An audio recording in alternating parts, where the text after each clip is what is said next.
Yaqinda o'zimizdan motobloger Turkiyaga safarga chiqqanda mana shunaqa yo'lda qiynalib, uxlolmay ketdi-da.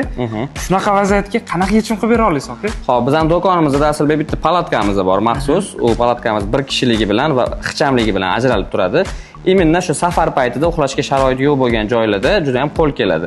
Masalan, tabiatga chiqqaningizda ham juda ham chiroyli ko'rinishga ega bo'lgan joyga bordingiz, lekin именно shu toshli hudud bo'lganligi uchun siz u yerda palatka qilib lager qila olmaysiz.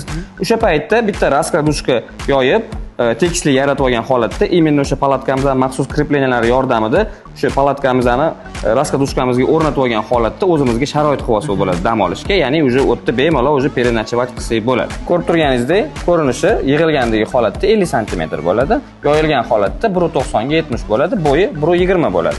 Bitta qulayligini aytadigan bo'lsam, raskladушkani ustiga bemalol maxsus o'zini o'rnatiladigan krepleniyasi yordamida raskladушkani ustiga palatka qilib qo'yib olsa bo'ladi va undan tashqari yana bitta qulaylik bor. Bunaqa palatkamizdan ikkita olib, bir-biriga birlashtirsa, maxsus o'zini ulanadigan joylari bor. Двухспальный palatka qilib yasab olsa bo'ladi. Narxi necha pul buni, aka? 950 ming so'm turadi. Bitta berasiz menga. Marhamat. Sifatli kemping mahsulotlari kerak bo'lsa, pastdagi raqamlarga murojaat qilaverasiz.